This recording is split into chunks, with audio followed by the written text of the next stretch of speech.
Welcome to Ideas of India, where we examine academic ideas that can propel India forward. My name is Shruti Rajagopalan, and I'm a senior research fellow at the Mercatus Center at George Mason University. And this is the 2022 Job Market series, where I speak with young scholars entering the academic job market about their latest research. I spoke with Raahil Madhok, a PhD candidate in Food and Resource Economics group at the Faculty of Land and Food Systems at the University of British Columbia. We discussed his job market paper, The Development-Biodiversity Tradeoff in India's Forests, where we talked about the impact of state-led infrastructure projects on biodiversity in India, the kinds of institutional constraints that reduce the adverse impact, Raahil's work on structural transformation, urbanization, and its impact on agriculture, and much more. For a full transcript of this conversation, including helpful links of all the references mentioned, click the link in the show notes or visit discoursemagazine.com. Hi, Raahil. Thank you so much for being here. This is a pleasure. Thanks a lot for having me. Really looking forward to being on the podcast. I really love your paper because it's a very standard sort of economist way of looking at things. Everything is a trade-off. And in this particular paper, you're looking at what you set up as the development-biodiversity trade-off, specifically in the Indian context, given a particular set of institutional constraints. And what you find is really interesting. You find that basically very large state-driven projects that are building infrastructure, transportation infrastructure more specifically, or resettling people because some other infrastructure project was built somewhere else and the people had to be displaced, and so on, actually have a pretty big impact on India's biodiversity, right? So can you just walk us through how this trade-off plays out in India, and especially how it plays out in different institutional settings? Because the variation of this trade-off within India is also quite large. That's a great question. The reason I was interested in the first place is because biodiversity is it's a very critical natural resource. It provides a lot of ecosystem services that we need, like food and water, clean air, has cultural value, etc. And you can see in any headline that economic expansion is responsible for a lot of biodiversity loss. So my goal in this paper was mostly to quantify kind of the magnitudes and the mechanisms through which economic activity is driving that biodiversity loss. And I chose India because it's a country that is very biodiverse. It has I think 12% of all the world's species exist in India. And India is also kind of on a development campaign whereby they're approving lots of infrastructures constantly. And one unique aspect of the infrastructure that India is building is that a lot of it involves encroachment into the forest. So projects are sited in these eco-sensitive zones, if you want to call them that. And so what I did was basically quantify biodiversity through a new measure from an app called eBird using this indicator species, which are the birds. So I got 1 million birdwatching diaries from the users as they travel around the country. And I combined that with these permits for the infrastructure projects, for all of them that were approved between 2015 and 2020. And so what I find is basically that there is a big trade-off. The development is triggering a lot of biodiversity on the order of about 20%, meaning that the development projects are contributing about 20% of the national species loss over that period. And as you mentioned, there is a lot of kind of heterogeneity in the sense that places where the institutions are more extractive in nature, meaning that it's just kind of build. That's where the trade-off is the biggest. But then there's also places in India that are a bit more inclusive in the sense that the individuals or the communities that live near the development projects, specifically tribal groups, are sort of involved in the development planning a bit more. And so their needs are expressed more through the development process, and the projects are more sustainable in those locations. And so the kind of takeaway is that these grassroots institutions are important for kind of achieving sustainable development in India. So, two threads that I want to pick up from this. One, there's a lot of heterogeneity. So can you walk us through what kinds of development projects are sort of the worst in terms of biodiversity loss and which ones are not so bad, right? I mean, as economists, if we're thinking about cost-benefit analysis, we really need to know what is on the benefit side of the ledger when it comes to loss of biodiversity.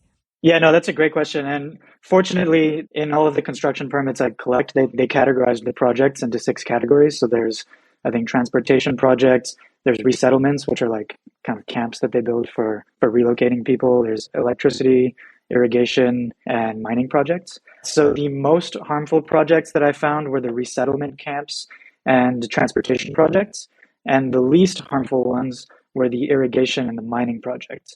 And I know the mining one is a bit surprising, so I can talk about that in a bit. But I think the reason that the resettlement camps are the most harmful, it's a bit hard to say because I don't have too many details about the characteristics of the specific projects. But these resettlement projects are kind of a whole package of infrastructure. They're building like new communities basically. So they have like, there's pipelines there, there's transmission infrastructure. It's more than just one single project. And transportation, of course, because it's been shown in the literature that kind of, roads that cut through forests, fragment the forests, cut off migration corridors, things like that. So that could be one of the reasons. And then irrigation, it didn't have a huge effect. And I think it is because there's sort of two things happening with irrigation. One, the physical project itself and the deforestation caused by it, especially by dams in remote places, that's triggering species loss because there's habitat loss.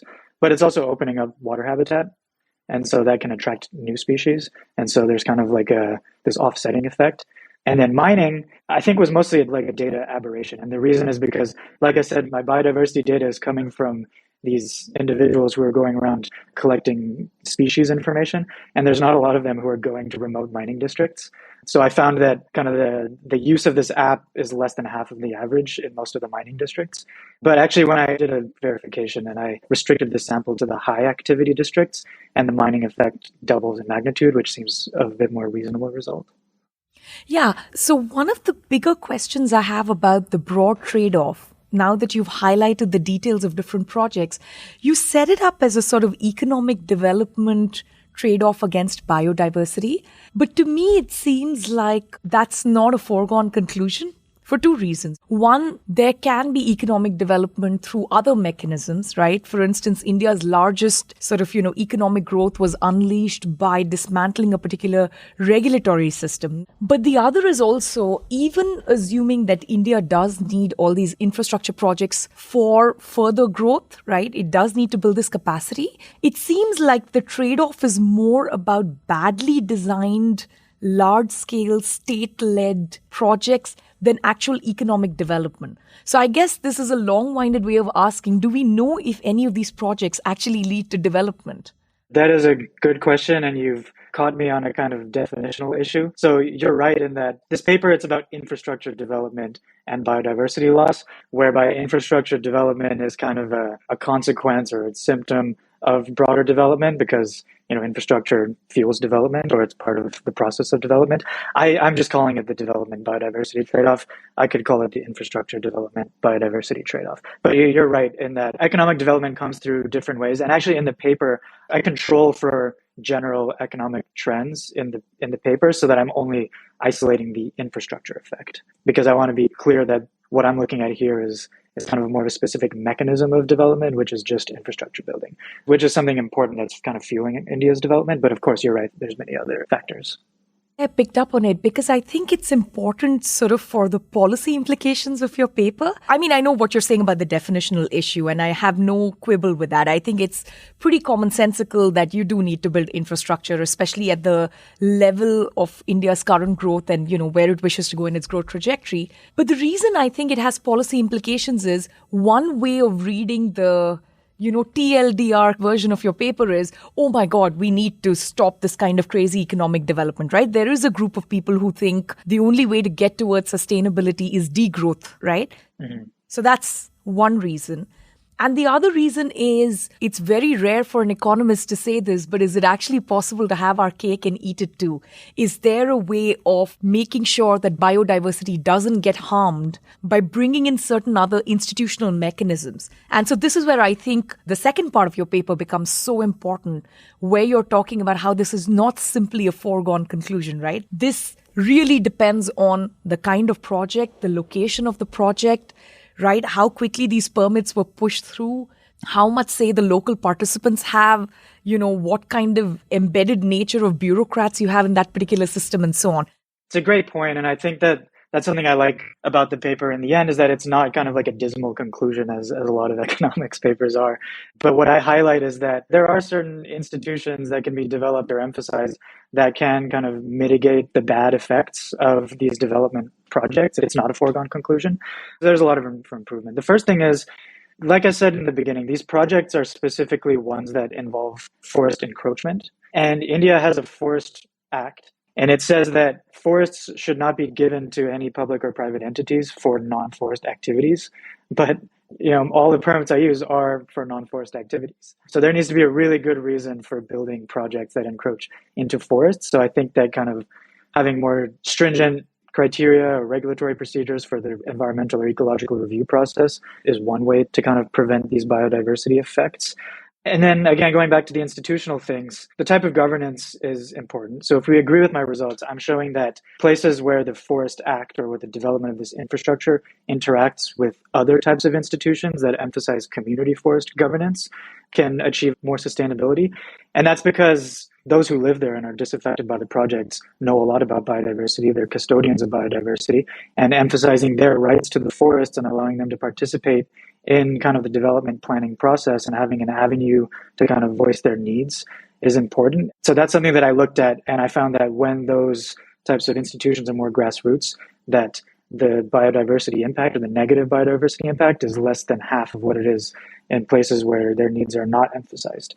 So I think definitely like kind of having an institutional framework where there's multifaceted institutions, both partially centralized but also decentralized, speaking to each other is one way that's kind of a saving grace for protecting biodiversity in India.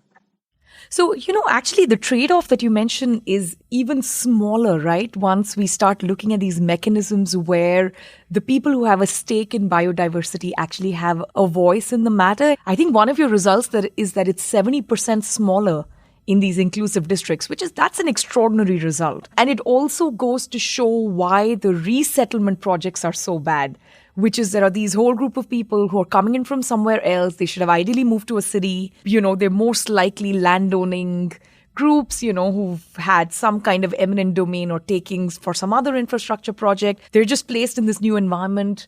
And now they need to sort of scramble for their livelihood. So they, go around cutting trees and, overtapping all the water common pool resources and so on, right? So there is something sort of quite lovely about what you're saying in that this is not just a matter of, who gets the permit. And it's so much more about who has either the individual or community property right.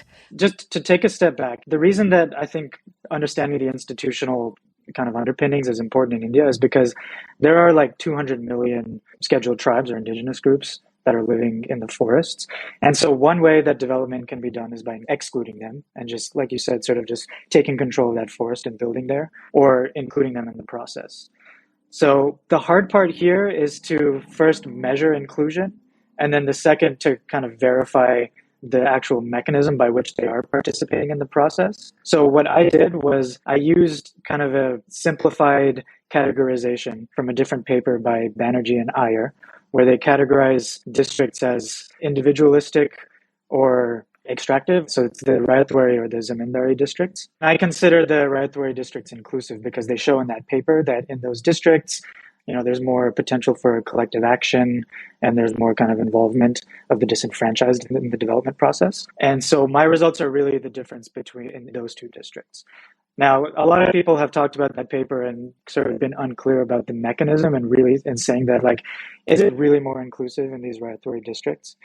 And so what I'm able to do in my paper is kind of show a mechanism that has a bit more teeth, which is the invokement of the Forest Rights Act, which is an act in India that gives land rights to the tribal groups. And in the project permits, they have to indicate whether they implemented that act, whether they followed the procedures, and specifically whether they obtained informed consent. And that a direct measure of whether there was actual interaction between the project authorities and kind of the village council that manages that forest. And so that's kind of the mechanism that I lean on there to say that in these locations, which are the Raithwari districts, there are also places where informed consent is more likely to take place. And so that seems to be like the plausible mechanism by which development is being a bit more sustainable there, because the disaffected indigenous groups can kind of mobilize around their needs and express it and sort of take more control over their forests. So, this is a really famous paper. I think the big takeaway from the Banerjee Iyer paper is sort of, that history casts a very long shadow, right? That colonial institutions that were set up more than 200 years ago, they still have this huge impact on contemporary governance issues. So I was curious if you've had a chance to look at Alexander Lee's paper, which is also looking at the same variation between Zamindari and Rayatwari that Banerjee and Iyer look at. What he finds, I find a little bit more compelling in the sense that he's talking about how this variation is explained by building state capacity. Because in Rayatwari areas where there is no middleman, the colonial government was forced to sort of set up some kind of local tax collection office, which also then started building other capacities, right? Some basic land registration, issuing birth certificates or setting up a small school and so on and so forth. And so getting a head start in building state capacity is actually what explains the variation today. Going by the description that you gave of, were the rules actually followed when it came to the Forest Act, in particular tribal rights, and were all the procedures followed? Was this process applied not just in letter but in spirit? To me, it seems like the state capacity explanation suddenly has a lot of import for what you're talking about. Yeah, absolutely. So that's a fantastic paper by Lee. And I think that it's actually a really good kind of interaction with my paper, in that he's showing that the persistence effect is through contemporary state capacity. And that's sort of what was being argued in the original Banerjee paper, but it was a bit more difficult there to kind of prove that mechanism, which is what Lee did. But you could also look at that Lee paper and say, well, state capacity is a mechanism by which the Banerjee effect is happening, but state capacity itself is still kind of a broad umbrella mechanism, because we still want to know, like, what are the actual kind of means by which state capacity is being delivered and achieving development outcomes. And so I think that that's one way that my paper becomes relevant here, is because I'm able to kind of show a specific mechanism going first from the Banerjee paper, then through the Lee paper, which shows its state capacity, and then through my paper, which says that the state capacity is kind of coming through the implementation of these acts, which have a bit more of a bite, like requiring the informed consent by law. And that's being followed more in the Rayatwari districts. I think you're underselling your paper a bit, because what you've uncovered is a second kind of trade-off, right? There is this trade-off between biodiversity and strong state capacity, in the sense that if it's a very strong state, then, they're going to take on these huge projects, they're going to implement them, and there's going to be greater biodiversity loss. And what you actually show through your mechanism, especially going through sort of the longer arc of colonial institutions to contemporary governance and following these procedures, that actually higher state capacity need not necessarily lead to greater loss in diversity. In fact, the way it plays out is, if you have higher state capacity, they are more likely to follow the rules correctly and have fewer badly designed projects. Is that a good way to think about your result? Yeah, absolutely. And I think that it's a good way to characterize the way that it's playing out currently in India, because the Forest Rights Act is technically a requirement for any project, right? So like I was saying before, the Forest Act, I know the two acts have similar names, but the Forest Act says that the projects, if they get approval, then they can go build anywhere. But then with the Forest Rights Act, it says that these groups, these indigenous groups, have to be consulted. So now there's kind of this sort of these two intersecting institutions. But many would argue that usually the consent requirement is often flouted by many firms. This is showing up in the news all the time, but there's some examples of it working. For example, the most common example was the Vedanta mining case. So in 2010, the Vedanta mining company tried to build a bauxite mine in Odisha, but then there was like an uprising by the local scheduled tribes, and it went to the Supreme Court, and they rejected the project permit, and it couldn't get built. So that's sort of like the celebrated case. And so in my paper, I think it's showing that whereas that's sort of far and few in between now, it could become more common if the institutions were kind of strengthened a little bit more. And if we sort of use the arguments from the three papers that we discussed, then, state capacity has a really big role to play for making those types of situations more common. This is not directly in your paper, but based on what you just talked about in terms of the Forest Act and the Forest Rights Act, and what is hidden in there is a list of Supreme Court cases, right? All the Godavarman sort of, each of those court orders, which were sort of continuing mandamus petitions, essentially. This process started in the mid-19th century when the British sort of overnight nationalized forests and disenfranchised the original custodians, right? There was a lot of loss of biodiversity. It isn't well documented because, they were just cutting trees to build the Great Indian Railway project for sort of, a colonial extraction at a faster pace and so on. And India, for whatever reason, with its 1950 constitution, followed the same path, right? These rights were never sort of handed back to the tribal communities. And it's a very recent development that this has happened. So do you think going forward, this is not just a question of sort of like a development project or biodiversity trade-off? There is a larger question of community property rights and sort of, who is supposed to manage these great national assets, because unlike other replenishing environmental questions, biodiversity once lost is lost, right? These species basically go extinct. It's not like, there was a little bit of deforestation. If we work on it for 20, 30 years, we can grow the trees back, which is what they've done in many other places. Yeah, absolutely. So, as you mentioned, India inherited the Forest Act from the British. And that act was written basically for maximum timber extraction for the British to take things back home. And there were not very many changes in the act, even after independence. It was only in 1980 that they really made big reforms and started kind of writing in clauses to protect the forest. But at the end of the day, the forests were still being governed and the decisions were still being made kind of from the top. And it still is that way. It's sort of a centralized institution, the Forest Department. I think, as I mentioned, what is happening and what should kind of be emphasized more, and that's kind of what the second part of my paper is about, is that the institution of the Forest Department should not be so centralized. It should kind of devolve more authority and decision-making and planning to community forest governance, which only started happening in 2006 when the Forest Rights Act was developed. But I would argue there's still a lot more work to be done. For example, even for the Forest Rights Act to function, a scheduled tribe has to go through so much paperwork first to even prove that they are a scheduled tribe. Then they have to go and apply to get recognition of their claim over the forest, which goes through lots of bureaucracy. More than half of those claims are usually either still pending, often rejected, denied. And then there's more room for these firms with the kind of the backing of the Forest Department to just go in and build. So I think, kind of shifting away from that colonial governments and going towards community governments, which is in the works, the blueprint's there, but if it can be done a bit more appropriately, I think there's definitely a lot more room for protecting biodiversity. And that's exactly what kind of my result is showing in the places where it is implemented, because there are places where it is implemented. And when it does happen, and the firms report when they go through the Forest Rights Act process. And so if I just isolate those ones, their impact on the environment is much less. So that's kind of a positive thing that comes out of all of this. Yeah, no, I think it's a fantastic paper, and India is exactly at that point in its growth trajectory where these big questions are getting mediated right now. And I think this shows exactly where the trade-offs lie, right? And what are the margins on which there can be massive improvements without this huge loss of biodiversity. What are some of the other projects that you're working on?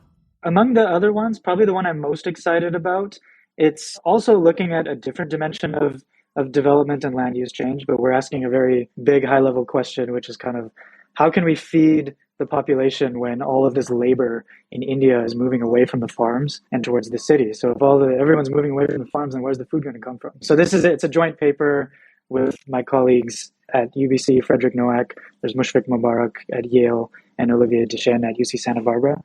And the common belief is when farm labor moves to the city, the farmers just replace it with machines. And that's what we saw in the US and many other developed countries. They just mechanized agriculture.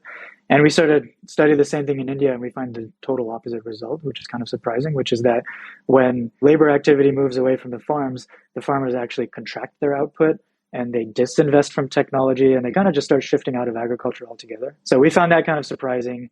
We sort of did a little bit of theory and expanded our results to look at spillovers. And we thought, well, if some farmers are contracting output, it could increase the prices of food and then incentivize other farmers elsewhere to increase the production. So is there really going to be a food scarcity problem? And so we were able to show that there's kind of a compensating geographical shift in where food gets produced through what economists would call general equilibrium effects.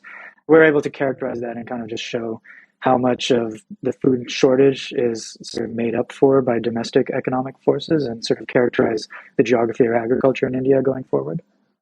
So is one of the reasons that migrants are not substituting, the labor of the migrant labor and using capital instead, is it that landholding sizes in India are so small? I believe the average landholding size is 1.1 hectares. Like, it's pretty small. So it's not kind of easy to mechanize agriculture the same way, Americans did, more than 100 years ago. Is that what is going on here? Yeah, absolutely. So yeah, farm size is definitely a big thing. There's a lot of constraints on sort of modernizing agriculture in India, largely because of the family farm model. The other thing is something you also touched on, which is that technology on Indian farms is often labor complementary. So they're not using fancy machines because of these kinds of constraints we talked about, but they're using work animals and they're kind of using a lot of manual labor. And so if labor leaves agriculture and that labor is needed to apply technology, then there's less room to substitute because the technology itself requires labor. So then the most efficient thing to do is to just kind of reduce your use of technology. And so we sort of find that a big reason is because of the type of technology, which is labor complementary and not labor saving.